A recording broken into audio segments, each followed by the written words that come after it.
तुम्ही पाहत आहात कबीर न्यूज नेटवर्क त्र्यंबकेश्वर. निर्भीड विचार, परखड मांडणी आणि बेधडक बातम्या. त्र्यंबकेश्वर तालुक्यातील प्रत्येक घडामोडीचा अचूक वेध घेण्यासाठी सज्ज आहोत आम्ही. तालुक्यातील ताज्या अपडेट्ससाठी आता सबस्क्राईब करा कबीर न्यूज नेटवर्क त्र्यंबकेश्वर. रुग्णालय कुठेही जाणार नाही, आरोग्यमंत्र्यांचा मोठा निर्णय. नगराध्यक्षा सौ त्रिवेणी तुंगार सोनवणे यांच्या पाठपुराव्याला यश. नमस्कार, मी अमिता गावंडे आणि आपण पाहत आहात कबीर न्यूज नेटवर्क त्र्यंबकेश्वर. त्र्यंबकेश्वरकरांसाठी या क्षणाची सर्वात मोठी आणि दिलासादायक बातमी. शहराबाहेर हलवले जाणारे उपजिल्हा रुग्णालय आता कुठेही जाणार नाही. त्र्यंबकेश्वर उपजिल्हा रुग्णालय स्थलांतरास सार्वजनिक आरोग्य मंत्री प्रकाश आंबेडकर यांनी तात्काळ स्थगिती दिली आहे. नगराध्यक्षा सौ त्रिवेणी तुंगार सोनवणे यांनी केलेल्या पाठपुराव्याला अखेर मोठे यश आले असून शासनाने जनतेच्या भावनेची थेट दखल घेतली आहे. त्र्यंबकेश्वर येथील उपजिल्हा रुग्णालय शहराबाहेर स्थलांतरित करण्याच्या हालचालींमुळे स्थानिक नागरिक, भाविक आणि ग्रामीण भागातील रुग्णांमध्ये तीव्र नाराजी व अस्वस्थता पसरली होती.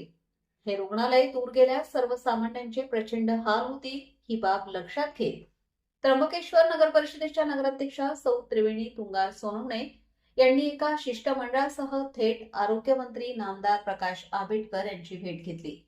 या बैठकीत आमदार हिरामण खोसकर, माजी नगराध्यक्ष रवींद्र सोनवणे, नगरसेवक कुणाल उगले, प्रवीण शिरसाट आणि समीर पाटणकर यांच्यासह प्रमुख पदाधिकारी उपस्थित होते. नगराध्यक्षांनी जनतेच्या आरोग्याचा आणि अंतराचा प्रश्न मांडत रुग्णालय शहरातच ठेवण्याची जोरदार मागणी केली. यावर सकारात्मक निर्णय घेत आरोग्यमंत्री प्रकाश आंबेडकर यांनी तात्काळ स्थगितीचे आदेश दिले. त्र्यंबक नगर परिषदेमध्ये त्र्यंबकेश्वरच्या हॉस्पिटलच्या हस्तांतरणाबद्दल किंवा तिथून बाहेर हलवणार अशा पद्धतीची अस्वस्थता सर्व त्या परिसरातल्या नागरिकांची होती.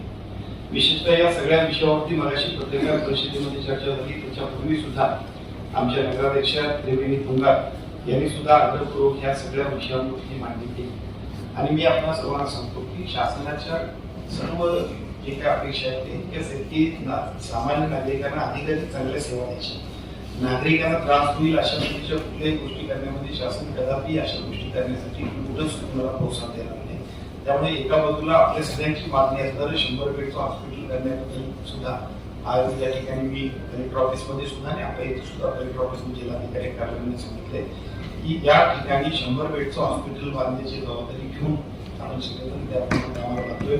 त्याचबरोबर या ठिकाणी हॉस्पिटल बांधणार आणि मग ते 8 किलोमीटरवरती जाणार, 12 किलोमीटरवरती जाणार, त्यामुळे लोकांना त्रास होणार अशा पद्धतीची सुद्धा भीती मला लोकांची आहे. लोकांनी काळजी करण्याची गरज नाही. आपल्या सगळ्यांना विचारात घेऊन या ठिकाणी हॉस्पिटलही बांधलं जाईल आणि जी ओपीडी चालू आहे त्या ओपीडी थांबणार नाही. तर आपल्या सगळ्यांच्या चर्चेने सूचनेप्रमाणे आम्ही जाणार.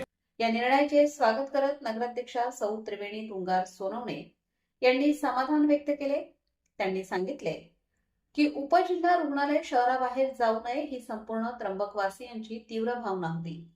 आम्ही दिलेले निवेदन गांभीर्याने घेत आरोग्यमंत्र्यांनी हा दिलासादायक निर्णय घेतला. याबद्दल मी समस्त त्र्यंबकवासियांच्या वतीने आरोग्यमंत्र्यांचे तसेच जिल्हाधिकारी आयुष प्रसाद आणि शेखर सिंग यांचे मनापासून आभार मानते.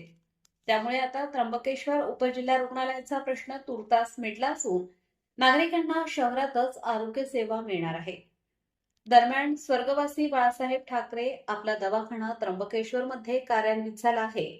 शिवाय आणखी 2 प्रमुख ठिकाणीही आपला दवाखाना कार्यान्वित होणार असल्याचे नगराध्यक्षा तुंगार यांनी सांगितले.